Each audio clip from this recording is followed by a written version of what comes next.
Bonjour et bienvenue dans l'interview. Aujourd'hui, je reçois Caroline Désir. Bonjour. Bonjour. Alors, vous êtes députée bruxelloise, vous êtes aussi échevine à XL. En fait, aujourd'hui, je devais recevoir Laurette Onkelings. Et hélas, son père est décédé hier, ce qui explique qu'elle n'a pas pu être de nôtres aujourd'hui. Je vous remercie d'avoir accepté l'invitation pour la remplacer. On va commencer par un sujet un peu... qui pourrait apparaître comme peu important, mais qui hier a touché beaucoup, notamment les habitants de Gansoren, puisque une nouvelle majorité s'est décidée avec un nouveau bourgmestre, un MR, Robert Genard, qui remplace Hervé Gillard, et le PS a été écarté de la nouvelle majorité. Alors, est-ce que le PS a été trahi dans cette histoire à Gansoren ? D'abord, j'en profite, si vous me le permettez, pour adresser évidemment mes sincères condoléances à toute la famille Onkelings et leur témoigner évidemment de toute mon amitié dans ces moments difficiles. Alors sur l'affaire de Gansoren, effectivement, on est complètement abasourdi évidemment par ce qui s'est passé hier. Débarquer comme ça un partenaire de majorité en cours de mandature, même si on sait les circonstances difficiles avec le décès de M. Gillard, ça a quelque chose d'irrespectueux, évidemment, irrespectueux des accords, irrespectueux des citoyens. Ça rend le paysage politique, je pense à Gansoren, particulièrement illisible, avec un partenaire de majorité qui passe dans l'opposition, mais qui est toujours présent dans le collège, des accords qui sont conclus jusqu'après 2018, avec déjà un partage du gâteau mayoral. Je pense que c'est pas très respectueux. J'ai lu les mots de Michel Carté aujourd'hui dans la presse qui disait on ne respecte pas le passé, on ne respecte pas le futur. Effectivement, ça semble un peu cacophonique. Mais est-ce que ce n'est pas aussi le leadership de Michel Carté qui est mis en cause là-bas? Parce qu'il faut s'entendre pour finalement être une majorité. Bien là, sûr, manifestement, on ne s'entendait pas. Bien sûr, il faut s'entendre, mais enfin, quand on conclut un accord en 2012, dans des circonstances qui, je le rappelle, ont déjà été particulièrement difficiles et qu'à peine passé la moitié de la législature, on rebat toutes les cartes, je pense que ça reste difficile à comprendre pour le citoyen et certainement à un moment où la confiance entre le citoyen et les élus est particulièrement ébranlée. Je crois que c'est très difficile de faire des jeux politiques comme ça. Donc on verra en 2018 de toute façon aux élections.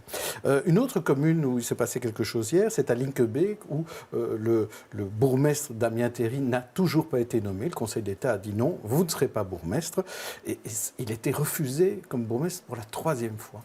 Oui, effectivement, on tourne un peu en rond, je pense, dans cette affaire. Et ça reste un problème démocratique pour un bourgmestre qui est largement plébiscité par sa population. Oui, je crois qu'il faut absolument trouver des solutions là-dedans, au-delà de 2018. Mais là, c'est difficile parce que les Flamands, eux, ne veulent pas en trouver des solutions. Absolument.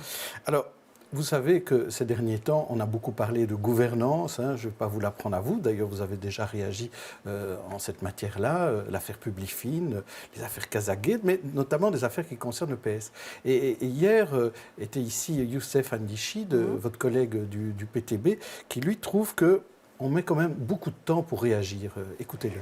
Attendez, écoutez-le. Moi, je suis quand même fort étonné que c'est aujourd'hui qu'on réfléchit un petit peu à cette question. Est-ce qu'il faut plus ou moins des conseillers communaux? Moi, je pense que voilà, les conseillers communaux, pour la plupart d'entre eux, ils font quand même un travail correct. C'est encore l'échelon politique qui est encore le plus proche avec le citoyen. Donc ça, il ne faut pas y toucher? Moi, je pense qu'il ne faut pas y toucher. Je pense que c'est important. Voilà, il pense que c'est important de garder les conseillers communaux.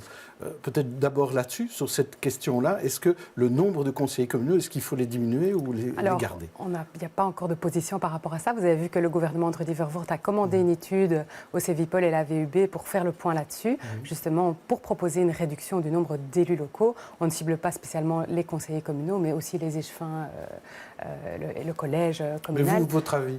Effectivement, je pense que les conseillers communaux, ils représentent la population le plus largement possible. Donc il faut en tout cas veiller à pas trop restreindre pour pouvoir représenter correctement la population. Là-dessus, je suis d'accord. Maintenant, on a quand même parfois, dans certaines communes, des conseillers communaux assez pléthoriques. Idem pour les collèges, que la majorité des communes et des collèges avec plus de membres que le gouvernement bruxellois, ça pose question. Vous êtes combien, Excel? On est 10, plus le président du CPS, ça fait 11. Ça fait du monde. Ça fait du monde, oui. Effectivement, je pense qu'il ne faut pas se passer d'une réflexion là-dessus, puisque nous devons avoir une réaction aujourd'hui forte et rapide face de nouveau à des affaires qui, globalement, abîment l'image du politique. Je pense qu'il faut restaurer rapidement la confiance qui est nécessaire avec les citoyens et donc ouvrons grand le chantier de la réforme de la gouvernance. Je pense que c'est essentiel. Sur l'attaque de M. Ndichy par rapport au fait qu'on réagit peut-être parce qu'il y a des affaires, etc., ici, justement, on peut vraiment prouver le contraire. M. Vervoort et son équipe travaillent là-dessus depuis des mois, notamment pour répondre à l'accord de gouvernement en la matière. Donc, ce qui va arriver comme proposition sur la limitation des jetons de présence, des rémunérations, mettre de l'ordre dans les OIP, dans les paracommunaux, etc. Tout ça était en préparation, était sur la table. Les textes sont quasiment prêts. Donc, je pense qu'on ne peut pas nous accuser non plus de ne réagir qu'aux affaires. Maintenant, allons-y pour ouvrir ce chantier qui est tellement important. C'est vrai, c'était prévu, on va le dire comme ça, dans la déclaration gouvernementale, mais c'était aussi prévu il y a 10 ans. Oui. Et donc, il y a quand même... Alors, je ne dis pas que c'est nécessairement à la faute du PS, mais il y a quand même une faute globale et collective de dire, finalement, ce dossier-là, on le met sur le côté parce que c'est trop compliqué. Oui. Mais un certain nombre de choses ont été faites il y a 10 ans. Hein. C'est vrai que suite aux affaires, la Carolo, etc., y compris à Bruxelles, on avait pris des mesures, l'ordonnance mandat, dont on parlera peut-être. Il y a une série de choses qui ont été faites. Est-ce qu'on doit pas aller plus loin? Bien sûr, on doit aller plus loin. Je pense qu'aujourd'hui, tant qu'il y a moyen d'échapper aux règles, il faut aller plus loin, il faut mieux baliser les choses. Je pense qu'aujourd'hui, on doit avoir ce débat sur la limitation, notamment des jetons de présence, des rémunérations, sur le cumul, il faut y aller. Alors, à Bruxelles, on se rend compte que le contrôle, ça ne fonctionne pas. Puisqu'on a demandé aux secrétaires communaux de vérifier et à une cellule au sein de l'administration régionale de contrôler tout cela. Et on se rend compte que le contrôle ne se fait pas. C'est un peu, c'est un notaire. La région est un peu comme un notaire qui prend un peu tout ce qu'on lui apporte et qui ne contrôle pas véritablement ce qui se passe, et donc des gens échappent à ce contrôle. Comment est-ce qu'on peut régler cette problématique? J'ai lu qu'il y avait un fonctionnaire qui était affecté au contrôle de l'ensemble... À temps partiel, en plus. À temps partiel, qui est affecté à l'ensemble du contrôle de ces déclarations de mandat. Donc forcément, c'est trop peu. Si on veut qu'il y ait un contrôle effectif, il faut simplement mettre des personnes qui travaillent là-dessus. Ça me paraît évident. Maintenant, je voudrais un peu aussi minimiser ces déclarations-là, parce que, vous savez, on est soumis à énormément de contrôles de manière générale. Et depuis, en tout cas, moi, depuis que je fais de la politique, je remplis 3 déclarations de mandat chaque année, une pour la Cour des comptes, une sur base de l'ordonnance mandat bruxelloise, et alors nous avons encore une déclaration de mandat à remplir pour notre parti. Donc, en termes de contrôle, je pense qu'on ne peut pas non plus faire semblant qu'on n'est pas contrôlé. Il y a des véritables choses qui ont été mises en place. Non, mais le problème, c'est qu'il y a effectivement un contrôle, vous devez remplir effectivement un document, mais il faut encore vérifier que ce document soit exact. Alors je ne doute pas que dans votre cas c'est exact, à mon avis que dans d'autres, on oubliait parfois des mandats. Absolument, mais c'est effectivement une tâche qui est en fait coordonnée par le secrétaire communal, ce qui n'est pas évident parce que lui n'a pas forcément accès à toute l'information peut-être sur les mandats de ses échevins, de ses élus. Alors effectivement, il faudrait un renforcement du contrôle au niveau supérieur qui est au niveau régional. Je crois que c'est évident. Maintenant, ça fait partie des mesures qui sont proposées par le gouvernement de Rudy Vervoort. Je crois que des choses ont été faites, mais quand on constate que ça ne va pas assez loin, eh bien, il faut renforcer les mesures. Alors, on a l'impression que tout ça, ça fait bouger beaucoup les partis. Et au PS, on se rend compte aussi, il y a quand même pas mal de voix de militants qui disent qu'il n'est pas le temps de passer aux jeunes, à une jeune génération, vous en faites partie, et peut-être que d'autres fassent un pas de côté, pas parce qu'ils ont fait quelque chose de mal, mais peut-être parce qu'ils n'ont pas prévu ce qui allait se passer. Est-ce que vous êtes sensible à cette prise de position? Est-ce qu'il faut faire la place à la nouvelle génération? Je pense qu'il faut toujours, dans un parti politique, faire de la place à la nouvelle génération parce qu'on doit simplement organiser le partage des idées. Il faut des personnalités expérimentées dans un parti, il faut des jeunes pour insuffler de nouvelles idées. Je pense qu'il faut avant tout un équilibre. Il n'est pas question qu'il n'y ait plus que des jeunes qui fassent de la politique non plus, mais je crois que ça fait partie du débat et on l'entend très clairement chez nos militants.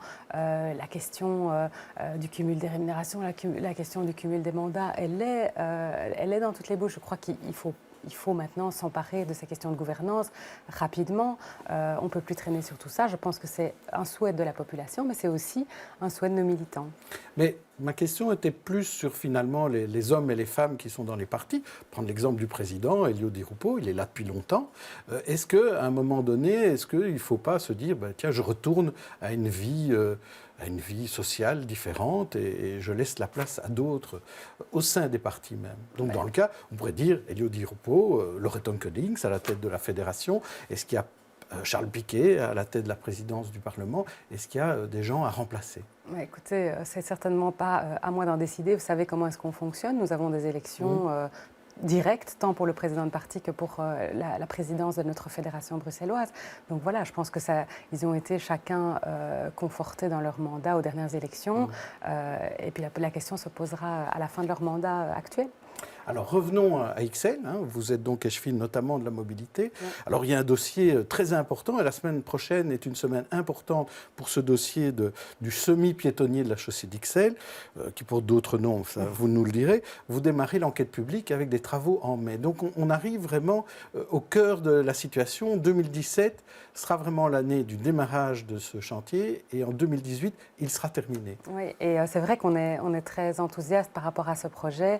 Je rappelle que c'est un projet qui est porté par la région, mais qu'il y a une superbe concertation avec la commune d'Ixelles. Vous vous souvenez de la saga autour du tram ou pas dans la chaussée d'Ixelles, le 71. Voilà, on est reparti à zéro. On a lancé une participation importante avec les riverains, avec les commerçants.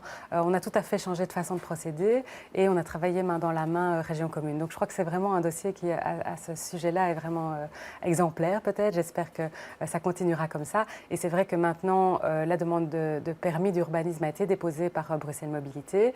Le dossier est déclaré complet, donc l'enquête publique va démarrer et nous espérons pouvoir démarrer le chantier de travaux à partir du mois de mai pour une durée de 10 mois, puisqu'on a aussi essayé de comprimer au maximum les délais de travaux pour pouvoir répondre évidemment à la demande des commerçants. Mais comment pouvez-vous être sûr que ça va effectivement durer 10 mois quand on voit tous les précédents chantiers, ça dure toujours beaucoup plus longtemps et parfois très très longtemps. Je pense à la place Laget, la place Rogier. Donc dans votre cas, comment vous pouvez assurer que ça va bien se passer ? On a fait la demande à la région qui nous a suivis là-dedans pour que ce chantier soit une sorte de chantier modèle, qu'on puisse travailler avec des doubles shifts, c'est-à-dire qu'on puisse travailler le matin mais aussi l'après-midi et jusqu'en soirée, certains week-ends, etc. Et donc on veut vraiment maximiser le temps de chantier le plus possible pour, je disais, soulager les commerçants qui vont quand même subir ça pendant plusieurs mois.